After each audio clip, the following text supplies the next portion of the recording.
I do not have a college degree. I'm 58 years old, don't have a college degree, but yet I even shared with you, I was in corporate America. I was a VP. Yeah. The only one ever without a college degree. So I can accomplish whatever I want. All this fear shows up. I'm afraid to lose my wife. I'm afraid to lose my kids. So I live out of this fear.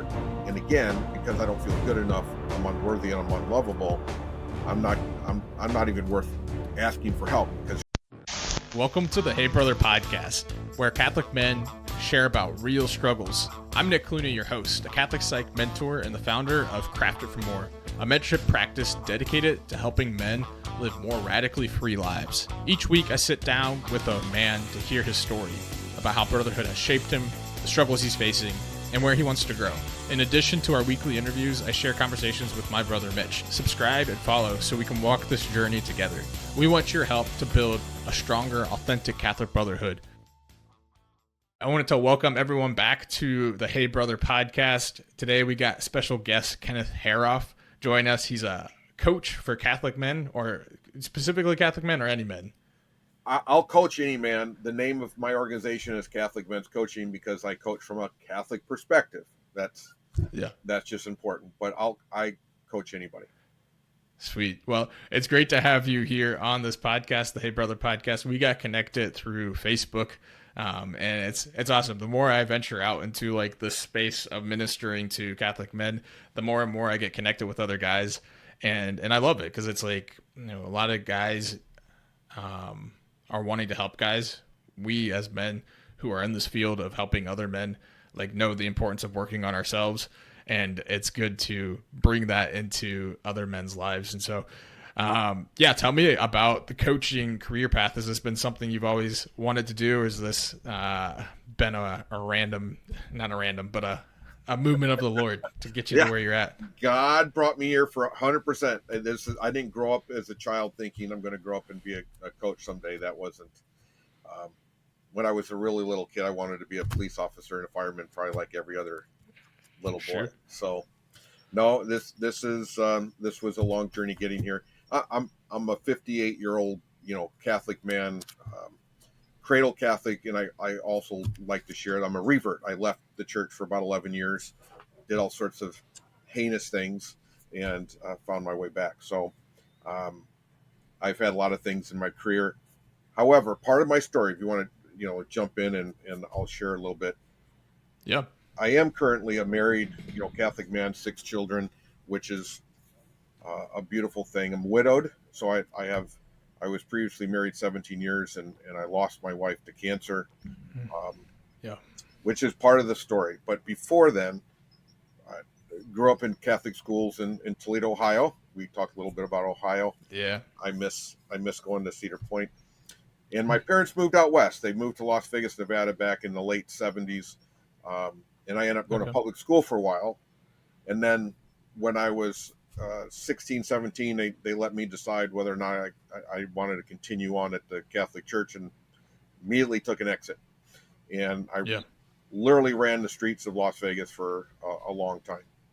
And at the age of 28, I got sober. And I spent about 3 years in AA, Alcoholics Anonymous. When I was about 6 months sober, which I thought was a little soon, my sponsor said, "Okay, you're ready. You should start sponsoring." I'm like, "What are you talking about?"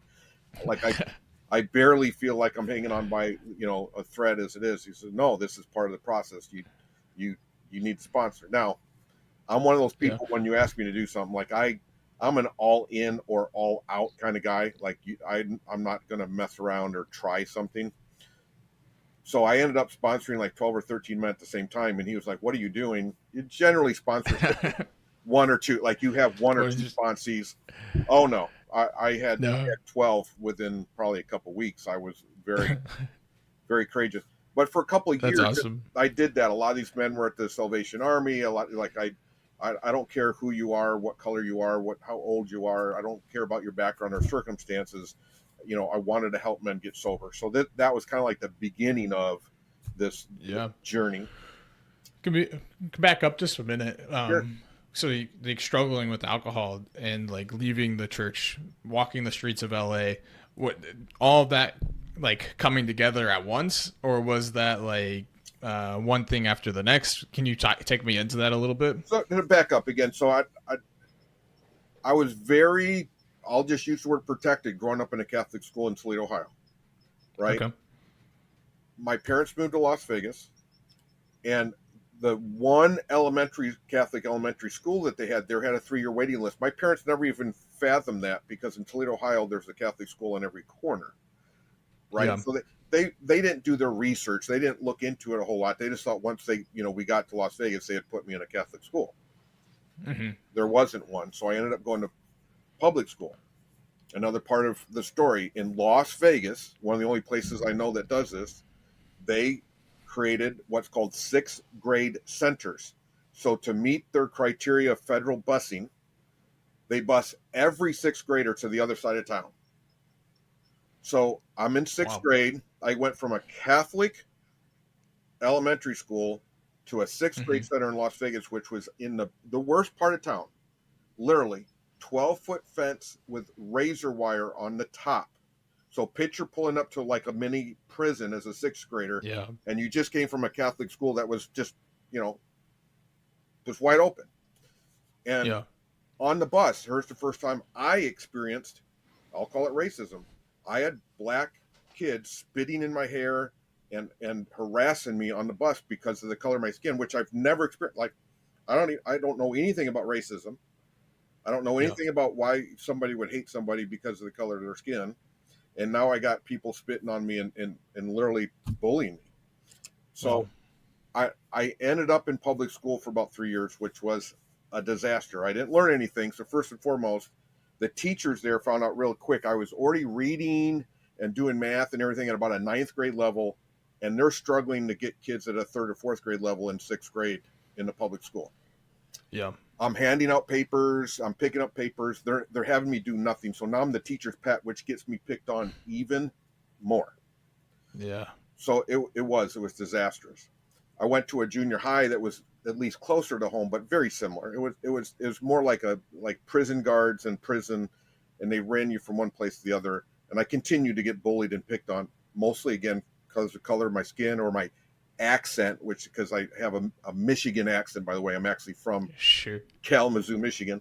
So I have a Michigan accent. I'm out west. I'm just being picked on all over the place. I got a job young.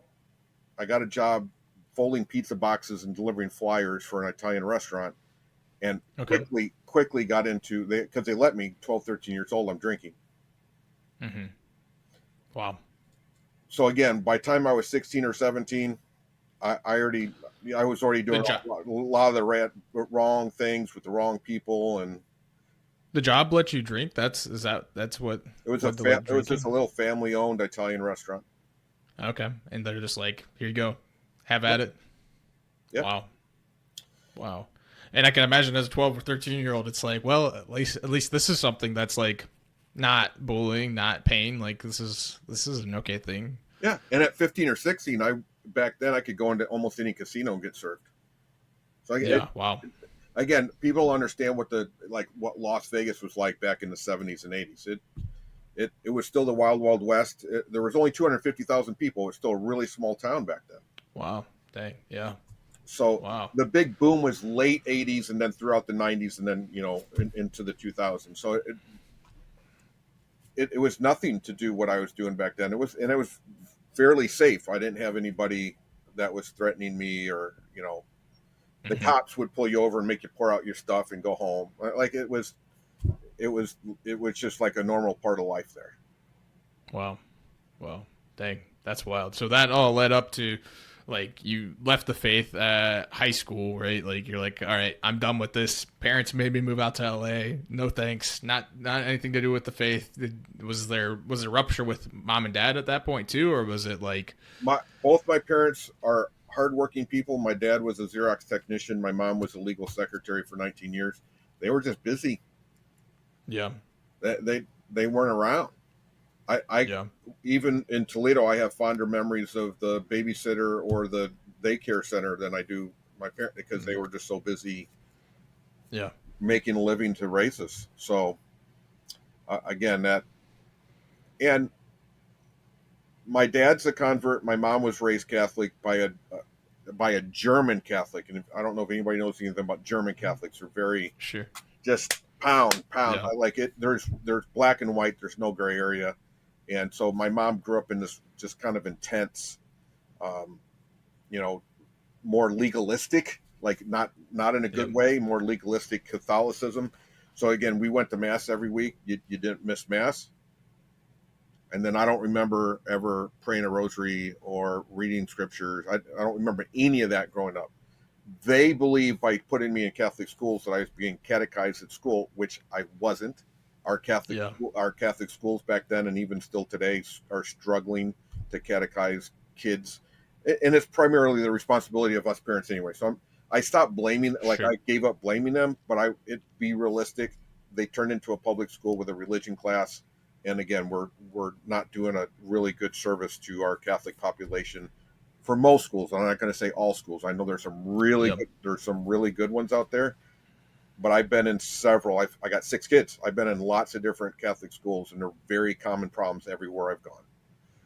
Yeah, unfortunately, I've seen that side of Catholic education at times as well, and it's unfortunate. Yeah, I had no anchor to my faith. I got sober, and keep in mind, because the the addictions in Las Vegas are so strong, the sobriety is strong. Like my sponsor was telling me, hey, look, 6 months here in Las Vegas is like 3 years anywhere else.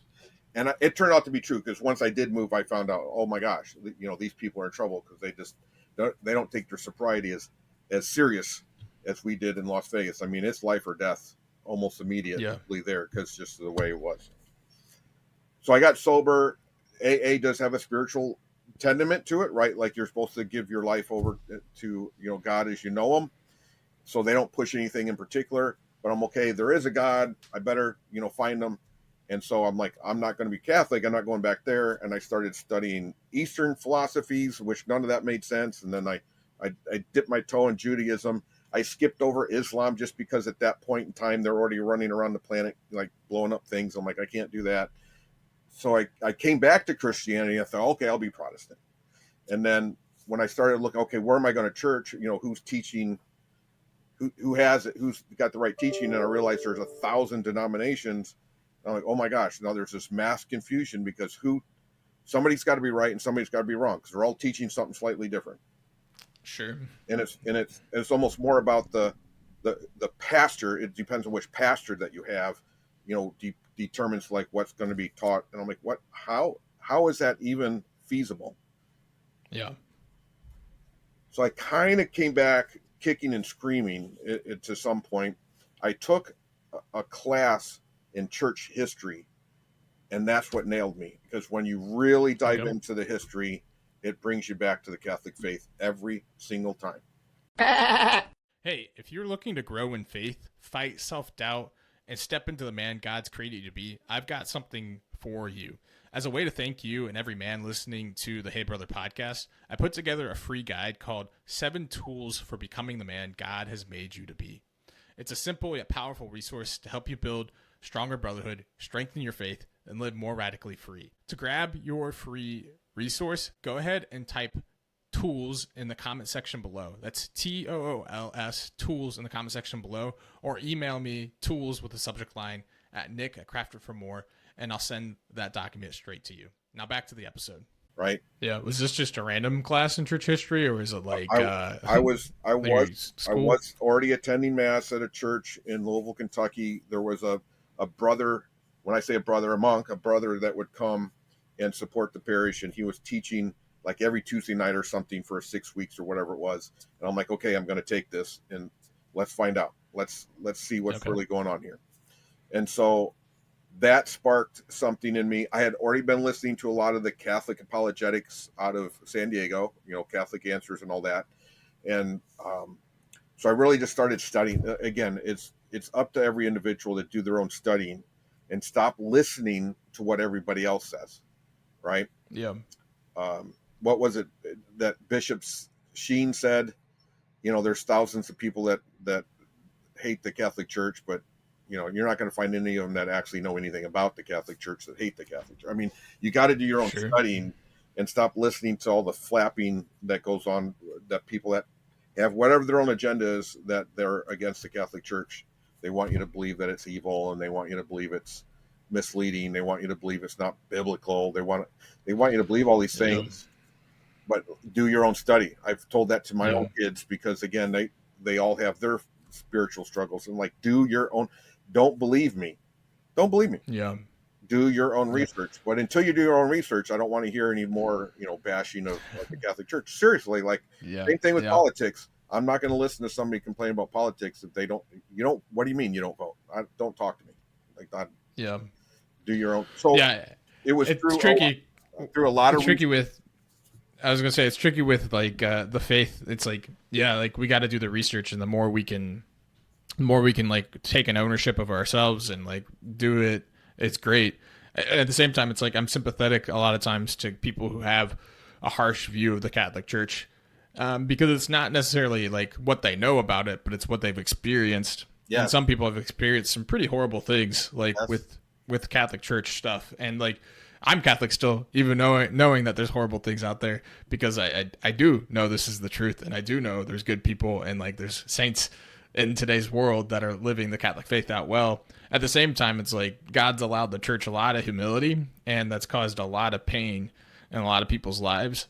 And it's hard. It's hard sometimes, because that's to your point. Like, we got to cut out the noise, because what do we all hear about? We hear about like the 1 or 2 or 3 examples of like the terrible stuff that's happening, and that's what our minds go to, and that's why people have all these prejudiced thoughts about the Catholic Church or any religion that we think about. But it's just like the Catholics get the limelight, or the not limelight, so to speak. I don't know what the right phrase is there too often.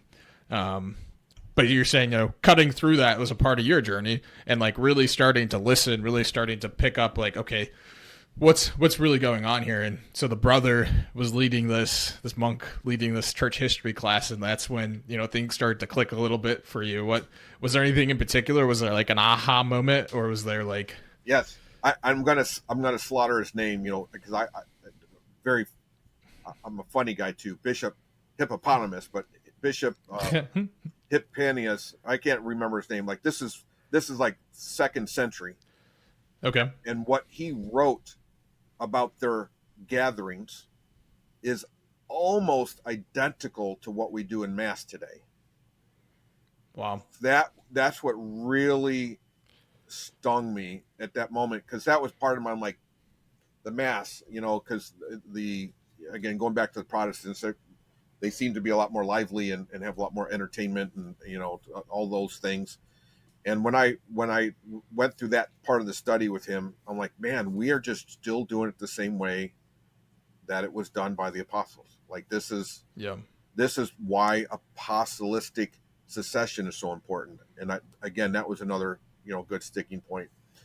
I started at the same time studying about Eucharistic miracles, sightings of Mary. And again, as you study those, there's a French detective. I don't know if anybody recalls, back in the 70s, I think it was, or maybe even earlier than that, devout atheist French detective that got asked to do some research on some of the Eucharistic miracles, and he did for years, and he became Catholic. Yeah. So, again, even the most staunch critic, if he looks at the evidence, you get brought. I don't know if you remember many years ago on, again, Protestant Christian radio, there was a guy who was extremely famous called the Bible Man. And he had a biblical answer to everything. And people could come on there and challenge him with all sorts of stuff. And you'd have like Mormons calling in, and all these different people calling in. And sure, he would crack open the Bible, and he was called the Bible Man. And he was really good at it. And he was also really good at anti-Catholic, right? He was like, sure, he would give the answers why you don't call anybody father, and confession, and all these things. And then he converted. Because he started studying more into the church history. Now he became Eastern Orthodox because, again, there's this, he just couldn't become Catholic. So he did Eastern Orthodox, which just really shook up the whole Protestant community, when this very, again, affluent, intelligent, biblical scholar man switched sides, like whatever you want to call it. Like it was very impactful. So that was again going on. My just busy in life, raising kids, going to church for a long time. I've been in corporate America. My parents had a family-owned business I did with them 16 years. So I've done all sorts of different things as far as a career, none of which has anything to do with coaching. I was a manufacturer representative. I did all these different things. And then my wife of 17 years, she got very ill with cancer and passed away back in 2014. Sorry to hear that. Thank you. And one of the things she kept telling me, she kept wanting to talk to me about is like, are you going to stay alone? Are you going to stay? Like, I don't even want to talk about that with you, right? This is the love of my life, my wife. And so after she passed away, several months later, and I pray and I pray, and God's always told me, like, my vocation is to be a married man. That's just my vocation. Some men are called to be single. Some men are called to the clergy. Some men are like, whatever. Everybody's called to something different. And I know that I'm called to be married. So I'm like, okay. I was kind of starting to think about it.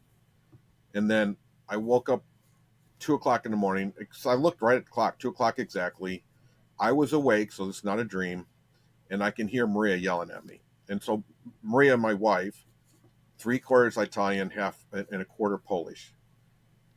Very fiery, always got her way. I felt sorry for, father, our pastor back then, because when she was the head of the Eucharistic ministry, she was in PTO, she was very involved in everything.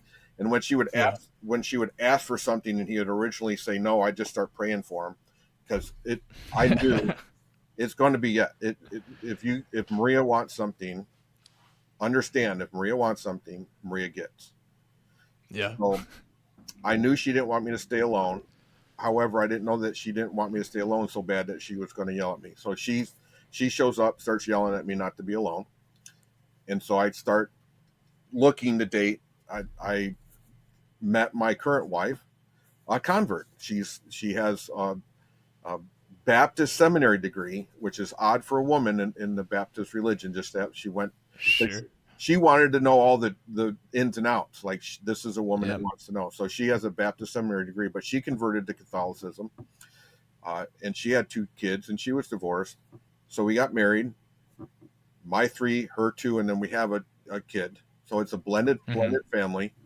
There's almost no resources in the Catholic Church for blended families, by the way. So they didn't even know how to handle us for marriage prep, because they at first threw us in with everyone else. I'm like, look, I'm not a 25-year-old man marrying for the first time. This is not going to be helpful.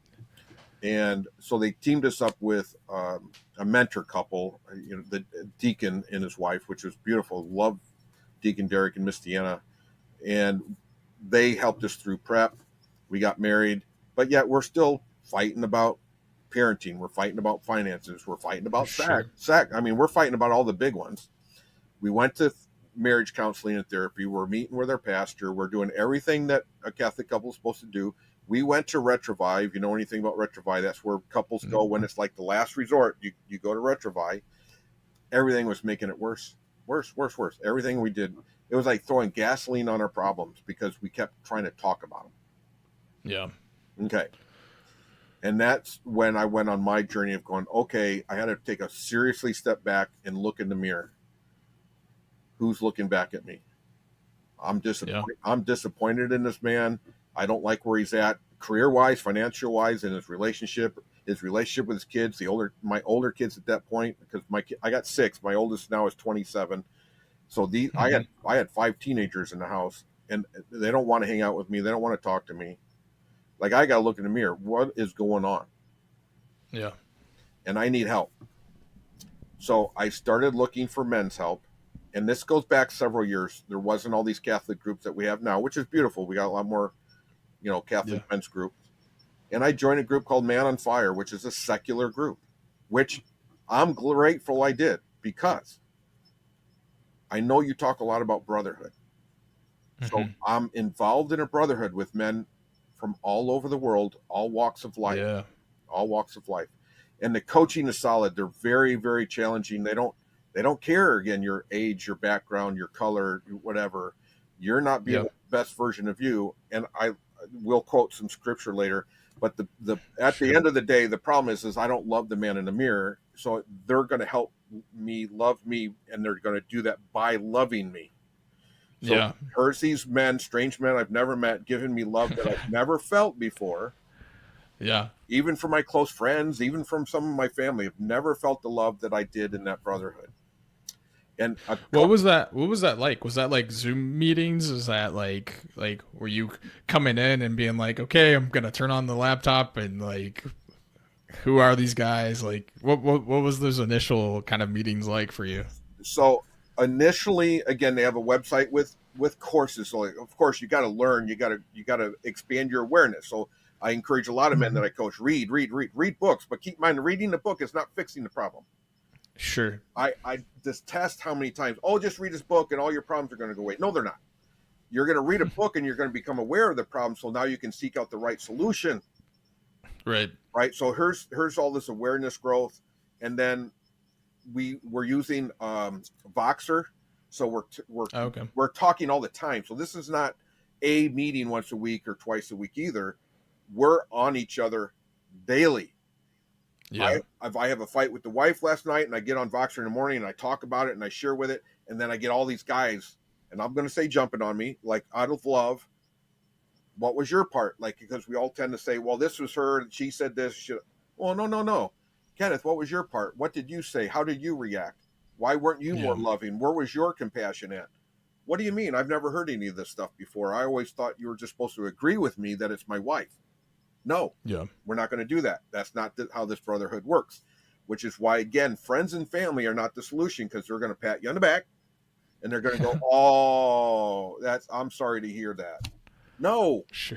We need true brotherhood. So here I am. I'm in this brotherhood with all these different men from all over the place, and I get put in what's called a cord. So this is the small group, the smaller group of men, and there's 9 of us, and literally a guy from Wall Street, New York, a guy from Wisconsin, retired, a guy up in Vermont that's Homeland Security. Like, so understand that these are a group of men that you probably never would hang out with, not in all together. So we got men from all these different kind of backgrounds.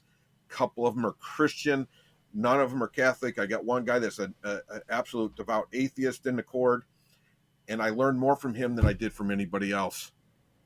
Yeah. By being open to different perspectives and listening from a man perspective, because what we're here to help each other grow is to be more masculine. We need to be our masculine true nature that God created us to be. And that's a whole lot. I could spend an hour talking about that.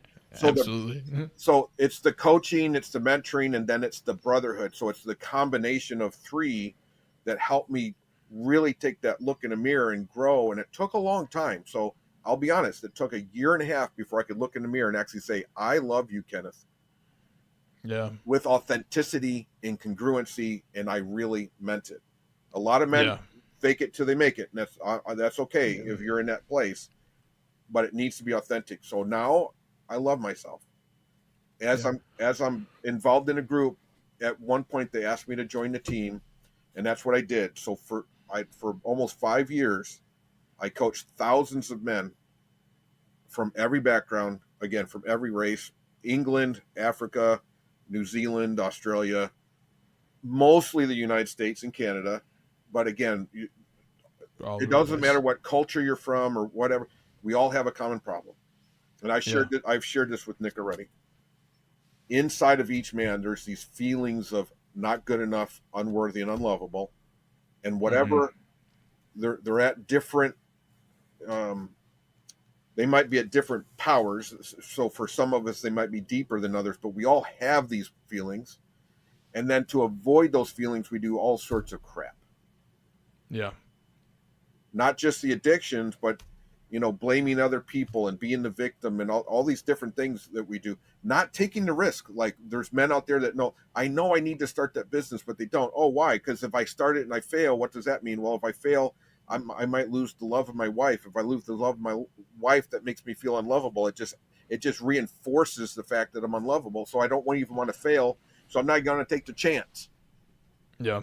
I'm not going to take the risk. I'm not going to do what Nick's doing, which is taking a chance and a risk to start a podcast and a business and going out there and helping men. Nick can do that because he knows who he is. Nick can do that because he knows those feelings are there, but he knows God has created him for something more. Yeah. I think that's a big point right there, where it's like, it's not like the fears go away or they magically disappear. They get better maybe, and like you become more confident in your identity. But it's like there's still this choice of like, I see you, like I see you, fear, and I see that, like, because you're doing something very similar and starting your own business and coaching, and I want to hear more about that. I'll give you a chance to talk about that at the end and plug that. But like, I'm sure they, in the same vein, it's like those fears of like, what if it doesn't work out? What if it doesn't work? And it's like they're there. It's like, okay, but like, what are we doing? We're turning back to trusting in like this deeper place of identity where there's been healing, where there's been work done. And it's awesome to hear like Brotherhood has been like such an impactful experience for you, because that's what a part of this podcast is like. It's out there. There's real brotherhood out there, whether that's through like what you experience through Men on Fire or through other coaching programs like your pro coaching program, or like just grabbing a beer with a brother. And I think I maybe say this like every episode at this point, because I'm passionate about it. Like that beer might change your life and might change another guy's life.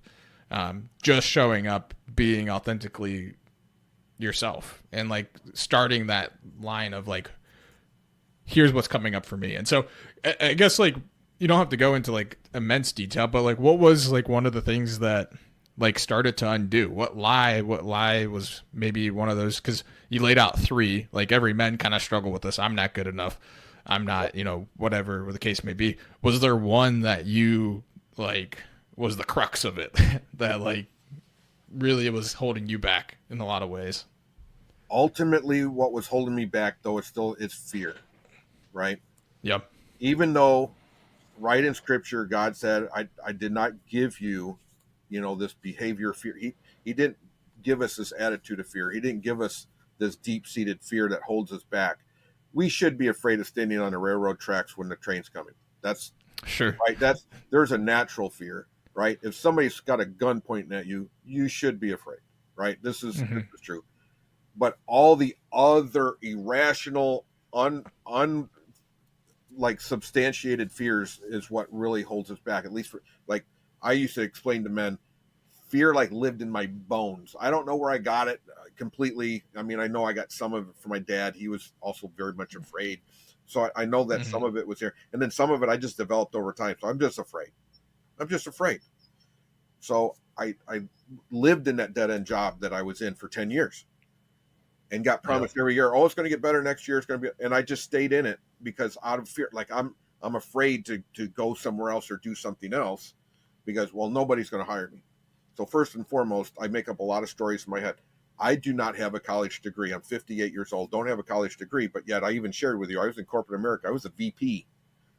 Yeah. The only one ever without a college degree. So I can accomplish whatever I want.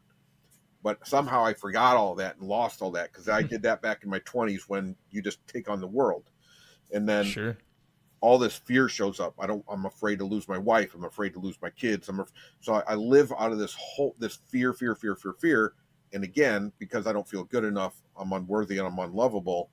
I'm not even worth asking for help, because there's another thing. A lot of men, like, they know they need brotherhood, but they're not reaching out for help because they're afraid. And they don't feel good enough. They don't feel like they deserve it. They don't feel they're valued enough. They don't, like, this holds them back. And I just want to call out BS. I'll keep it PG. That's BS. Yeah. That message going on in your head, that's clearly Satan. And we all have a common problem. Like I said, men from all over the world, we all have a common problem. Men also tend to, and I did it for a long time, I'm different. You don't understand, Nick. You don't understand growing up in the streets of Las Vegas, how tough that was. You don't understand all the things that I did, or how nasty it got, and all the sins that I was involved in. You don't understand. I'm not worth your time. You're not going to want to talk to me because I'm just this really low life sinner. So again, we can tell ourselves all these different stories in our head, and there it is. It's just a story. It's worthless, and you can rewrite your own story anytime that you want. So, but it all starts with reaching out your hand and grabbing a hand of somebody offering it. So first, there's got to be more men like Nick and I that are like, my hand's out.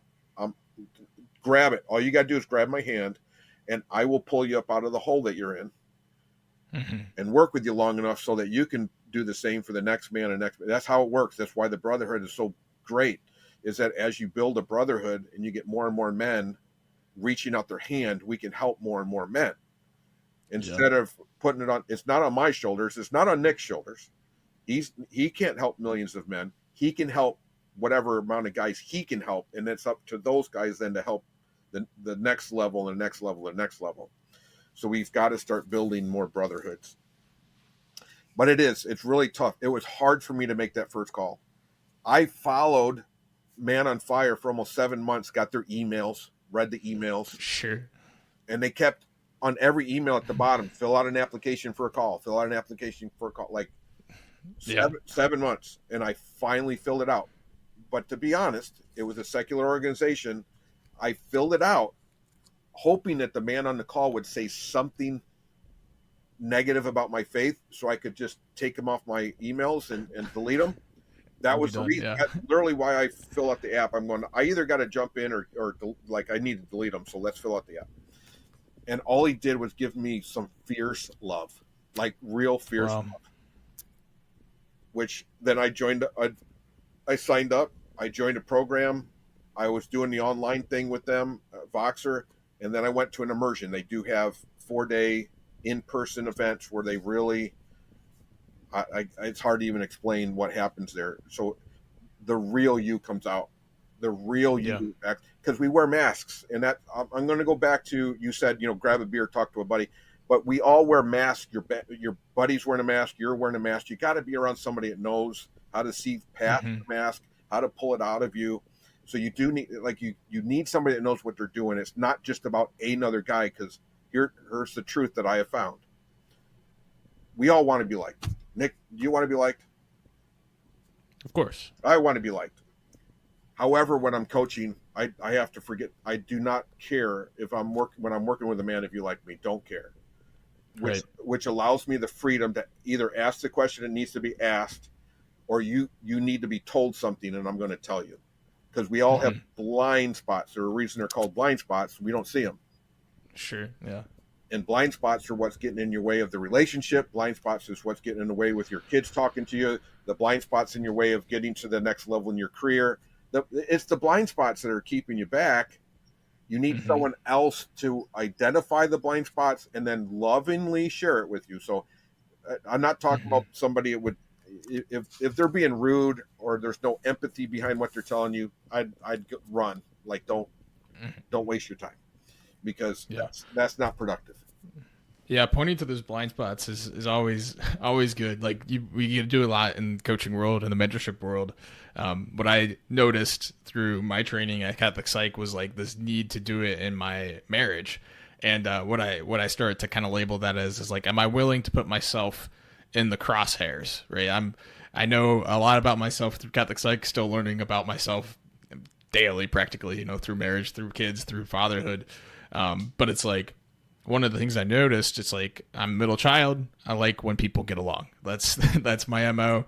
And it came up between me and my wife in marriage. It's like that desire to be liked, right? That was something that I was hiding behind quite a bit. And it's like, am I willing to put myself in the crosshairs? Am I willing to put myself in a space where like, you might not like what I have to say, and that's going to like give a negative reaction here. But it's so important for authentic relationship to deepen, like to actually work through, like if there, maybe part of it could be just like in our heads where like this, whatever I share might blow up this relationship and like might cause rupture because we're afraid of that. Right. And some of that's just on our end. But what if it does happen?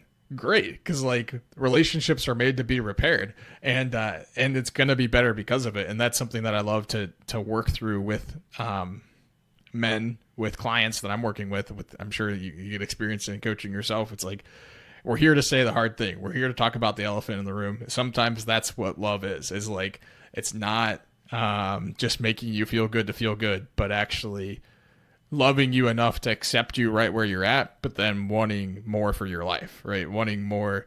And it's interesting because, like, you could talk about, you talked about earlier, and I don't want to go down a rabbit hole, too major of a rabbit hole, but you talked about how you could talk about masculinity becoming more masculine. But at the same time, I'm hearing you talk about love, and like I can hear guys, and feel free, men who are listening, to talk about it in the comment section. But I could hear guys like being like, "How is this conducive? Like, how do these two concepts go together? Brotherhood and loving. We can understand it to a certain degree, but like a lot of times we get this toxic understanding of masculinity, like on our ends, that like lead us to like what is like, am I allowed to love? Like, is that okay as a man? Am I allowed to love another man? Wait a minute, like, what are these feelings doing here? Can you maybe connect the dots there a little bit for listeners? And I want to start with this, Nick. I am very boisterous. I'm on social media. I'm doing all sorts of podcasts. I want to make sure to get this message out there. And part of it is this: let's stop saying toxic masculinity. Mm-hmm. There is mature masculinity and immature masculinity. So let's call it what it is. There's plenty of men running around that are in their immature masculinity, and I tell those guys all the time, grow up, right? So it's not about toxic, because if you have toxic masculinity, you must have toxic femininity, and that's not okay to say to a woman either. I would never say, "Oh, you're being a toxic woman." I might point out that you're not living fully into your femininity right now. Yeah. So we need to change the language around this. Because again, the word toxic just changes the conversation. Because if you say toxic, it's something to avoid. If I say immature, it's something that needs to grow. Yeah. Yeah. So let's understand that most men today really need to grow that masculine muscle. They need to grow their masculinity and identify it or define it in the right way. Because if you don't define it, if you Google it, Google masculinity, you'll get one answer. Google Christian masculinity, you get a completely different answer. Wow. And then if you Google Catholic masculinity, you give even a slightly different. So now you got to go, okay, what definition are we working off of here? I boil it down to this. Here's the easiest definition to take in as a man. So everybody get ready. Write this down. It's really easy. A masculine man is a man of honesty. Most men lie to themselves. So right out of the gate, I'll call you out. As soon as I said it, and you raise your hand, you go, "Oh, I'm a man of honesty." I'm going to call BS. Most men lie to themselves. There's 8 types of liars, and if I went through all 8, you would identify with at least 3 or 4. Like the withholds liar, the guy that just doesn't tell the fullness of truth when your wife asks you, "What did you do last night?" So again, we're men. We lie. So just know that not lying or being honest takes work, and it's got to be intentional. A man of integrity. This is different than the honesty. Integrity means I say yes, I mean yes. I say no, I mean no. And most men are out of integrity with themselves. Oh, I'm going to go start working out tomorrow, and then they don't go out. You're out of integrity with yourself. Again, back to, you're not honest with yourself. You're not even in integrity with yourself most of the time. And then you're not fully in integrity with the people around you. When you say you're going to do something, when you're going to do it, it gets done like that every time. That's integrity. Mm-hmm. The third one is being congruent with who you are. God also made us all very much unique, so we're all of equal value, but each individual person is very unique. I'm Kenneth, and Nick is Nick. If I try to be Nick, or I try to be like my brother, or if I put on the mask, again, we talked about mask, and I'm just being what I think everybody wants me to be. I'm not being congruent. Mm-hmm. So being congruent with who you are is the third point. The fourth one is a masculine man will speak his truth. Yeah. The world is in a world of hurt today because there's not enough men speaking the truth. There's not enough men who are speaking up. They see all the wrongs, they see all the stuff going on, and then they don't say anything. And then they won't even speak up for themselves. There's a lot of men that have lost their voice, and they're not even speaking up with the wife. They've become the yes man, the pleaser. Like Nick, you were sharing, you're the peacekeeper, and you're not speaking your truth. Like there's something for you to work on, right? And then the fifth thing for a masculine man is to be the protector of the feminine heart. We are called as men to protect women. And I'm gonna go back and be honest and real. there were some men that might have thrown their hand up and they go, "Oh, I'm protecting." No, you're not. You're putting your wife down more than anybody else. You're arguing with her more than anybody else. You're not protecting her from your mother that complains about the way she does dishes or whatever. Like, men are not protecting their wives, because I'm not talking about just physical. Emotionally and spiritually, we are called to protect our wives. We're the priests of the home. So most men fail on all five, but this is what it means to be a true masculine man. Honest, integrity, congruent, speak your truth, protector of the feminine heart. Now, who did I just describe perfectly? Perfectly. Who does all of those things? One individual? Did we just celebrate his feast day? Is that what? Or maybe Jesus Christ? Jesus was the only one that got that perfectly right. Yeah, sure. Don't have enough information on St. Joseph to say that. I don't. Sure. Right? So Jesus is perfectly this masculine man, but we don't put him in that context. So as Catholics, we need to start talking about that in that context. Jesus was a very, very, very masculine man. Yeah. Right? He was vulnerable, because our superpower as men is actually our vulnerability, which, again, most men get the opposite. As long as I hold it in, as long as I don't say anything, as long as I'm, Mr. He-Man and I don't show emotions. No, that's not right. That's the opposite. Yeah. Your wife is dying for you to be vulnerable. She wants to be connected to you emotionally.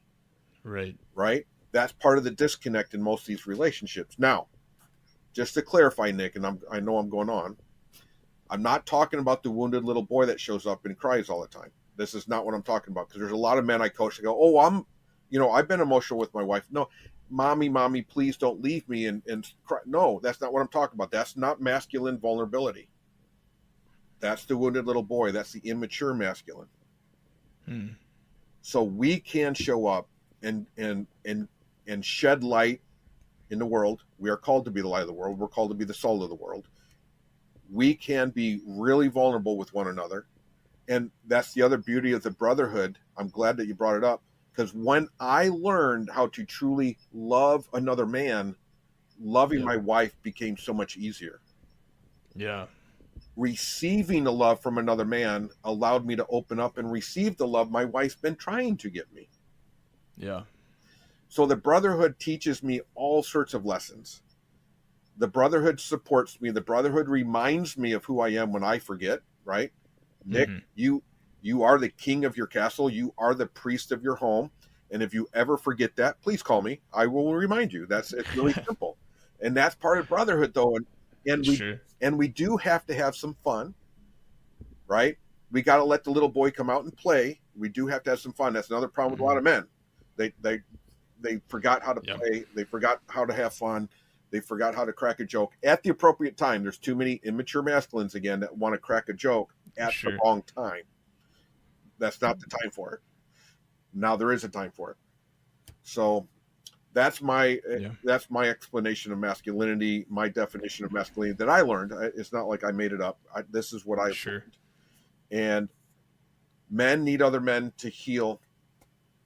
So we all carry around traumas and wounds from childhood. We all carry traumas and wounds around from our past relationships, and there's more men that have been sexually abused than what we really want to talk about. Physically abused, emotionally abused, and they're just walking around with tombstones in their eyes to talk about an old song. But we are either living or dying. We're either living or dying. And men have choice every day. Do you want to live or do you want to die? Do you want to thrive or do you want to survive? Yeah. And we have too many men walking around just surviving, which is what's destroying the families, which is, again, destroying just everything. Men need to rise. We need each other to challenge each other to rise. We need to remind each other of our positions in life and that we are great and that we are lovable. And we only can do that in community. And sometimes, yes, that means Zoom calls and using applications. I believe you use an app to communicate with your groups and your community. We got to use anything and everything at our disposal, because another thing that men do have the cop out, well, there's not a men's group here. Yeah, I don't care. I don't care if there's not a men's group there. There's plenty of options online. There's plenty of options online. You got to seek and do your own research again and make sure that you're you're in a group that jives with you, and if you're Catholic, like make sure you're around other Catholic men. Yeah.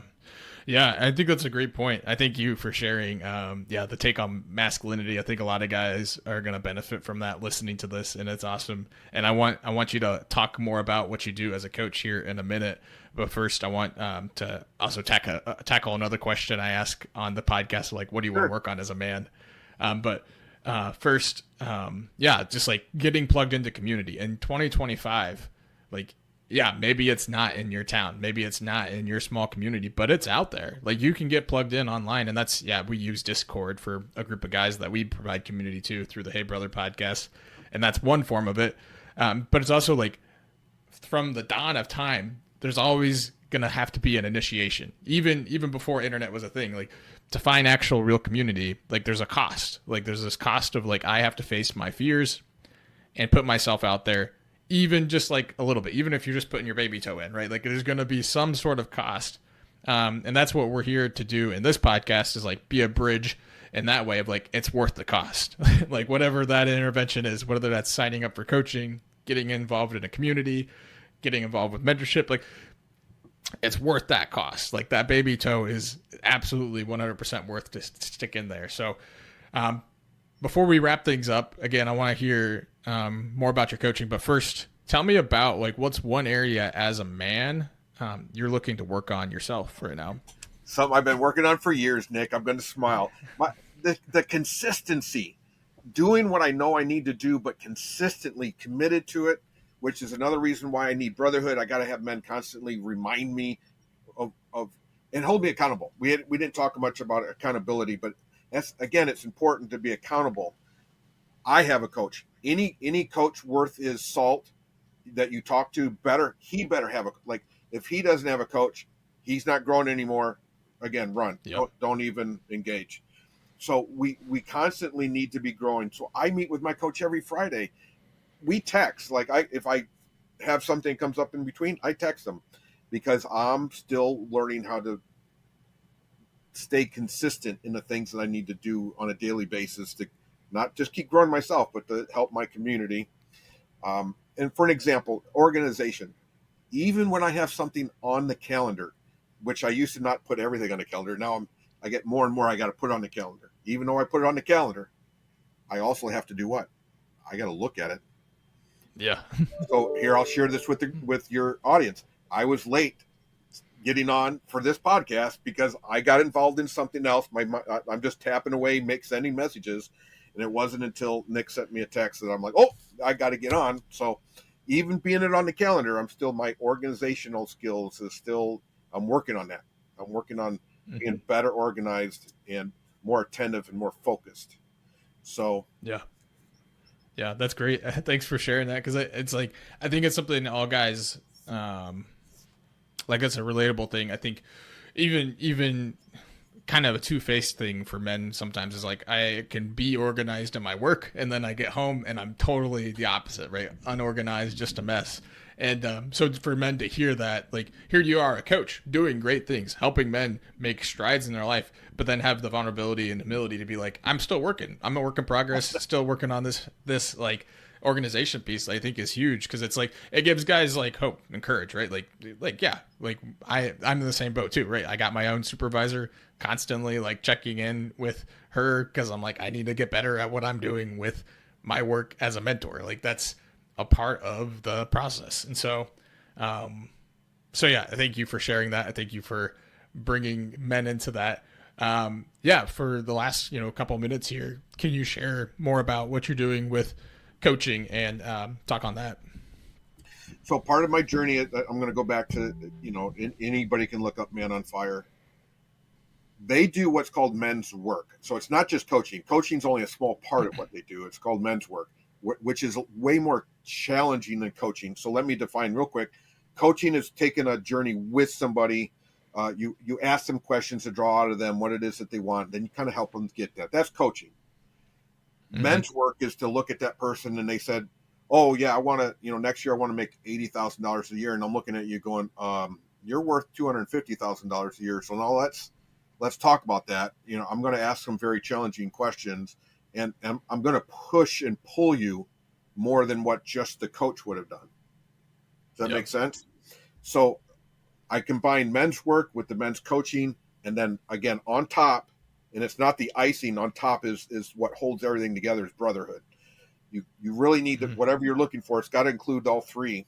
Now, the challenge, support, and accountability, even on my website, you'll see that over and over and over again. This is the big part of it. And then a lot of training. I'm well trained in coaching, which is a lot about asking the right questions, knowing when to go deeper, when not to. Like there's times where you do want to say, okay, let's let that simmer a little bit because it's touching upon a really deep wound. So you got to be with somebody that's very much in touch with their own emotions, right? Nick, you're very much in touch with yourself. So that's part of how you have a gift. It's not just about the training. There's plenty of people taking training right now in the coaching field, but are they fully expressed? I can fully express myself with another human being. I can then feel your emotions, so I know where you're at. I know if you're sad. I know if you're hurt. I know if you're mad. I know if you're in grief. I know where you're at because I feel my emotions. I can feel your emotions, and so we have a deeper connection. I talk about developing soul ships. I look at another man. I'm looking at your soul. I'm looking at your heart. The outside I don't care. I've coached men covered in tattoos and the earrings. I've covered. It doesn't matter. Again, I don't care. It doesn't matter. I'm looking for your heart and I'm looking for your soul. And the brotherhood there's no judgment in the brotherhood. That's another important thing. We don't judge each other. No judgment here. After all the crap I did, are you kidding me? I would never judge another human soul in my life. So there's nothing that you can say or do that's shocking. There's nothing that you could say or do to get kicked out. That's the kind of brotherhood that we have. That's the kind of brotherhood I would suggest every man seek out. There's more. I'm not the only guy. Sure. And then it really just needs to fit you in a couple other ways. But again, that's the majority of it. Like we're here to help men grow in all areas of their life. That's relationship, that's career, that's finances, and health. Because a man that doesn't love himself usually has overeats, doesn't exercise, right? This is very common. We live in a very obese society. So again, no judgment. I'm 58. I'm in better shape now than I've been in my life because in my 30s and 40s, I dragged my butt around and I ate lots of pizza and hamburgers and, that was how I lived. So again, there's nothing shocking to me from that perspective. When I say we, men's Catholic coaching organization that I'm developing, we got different levels. I'm going to meet men where they're at. I got membership for $29. I got memberships for $1,000. It depends on how much time you want from myself and the coaches. But we have something that we have you covered. Yeah. Right. So again, I know that finances is a hurdle for a lot of men. That's great. We got you covered. Now, if you can, I'll share this because this is very typical for men too. If you can afford the level that you need and you sign up for some lower level, that's, again, you're part of playing small, part of I'm not good enough, part of I'm not valued. Don't do it. I'd rather you not sign up at all if that's what you're going to do, right? So again, that you're being counterproductive by not treating yourself and investing in yourself. Nick used the word invest. You will need to invest time, energy, resources into becoming the better man. There's literally nothing free on this planet because even when we go to church and have that free class, somebody else paid all the bills. We used somebody else's. Like it wasn't free. Somebody paid. Sure. So stop looking for someone else to pay for you and start investing in yourself because it's a game changer. When I first started this journey, I'm not kidding. When I was on that call with the coach, the rubber on the bottom of my shoes was flapping. My belt was was just barely hanging on. My kids and my wife had everything they needed. The car had brand new tires on it. So I was that guy, like, I'll take care of everybody else. I wasn't taking care of me. Yeah. And there's no feeling in the world I can describe the first time that I went out and I got my new shoes, I got my new belt, and I went and had a $75 haircut, which I've never in my life done. But how that makes you feel, it's hard to describe. because again, that was part of my journey in loving me. I have to start taking care of me so I have more to give my wife and my children, because they don't want all that crap, by the way, all the stuff that I provided and all that. That's not even what they want from me. They need me. They need my love. They need my prayer. They need me to be the warrior, and I'm not being the warrior. I'm not being that warrior for Christ. I'm not being that warrior for my home. I'm not being the priest. And how important it is. This is why, again, a lot of families being destructed, but it's the men have to look in the mirror and start taking some responsibility, and then do something about it. That means taking some action and making some investment in yourself, and stop pretending that reading a book or doing a free program is going to be life-changing. Absolutely. Absolutely. All of this is really good stuff. And I'm just grateful for you sharing this, because I think a lot of men can benefit from this who are listening. And lastly, just where can people connect with you? Or what's the website? So Catholic Men's Coaching is all one word. Catholic Men's, plural, with an S, coaching.com. Kenneth at CatholicMen'sCoaching.com is my email address. On the website has links to my Facebook page, my LinkedIn page. So I'm not hard to find. Not hard to find. Not hard to find. Awesome. Sweet. Well, I'll put that in the show notes so people can click on that if they'd like to and find out more about your coaching. Thank you so much, Kenneth, for being here and sharing your story, sharing about men's ministry stuff. Thank you to everyone who's tuning in to the Hey Brother podcast. Thank you guys for listening. If this has been a blessing for you, I encourage you to share this with a brother you know, share it online, get it connected with other men, and subscribe to stay tuned for more content like this as we continue to strive to become the men God's made us to be. All right, God bless.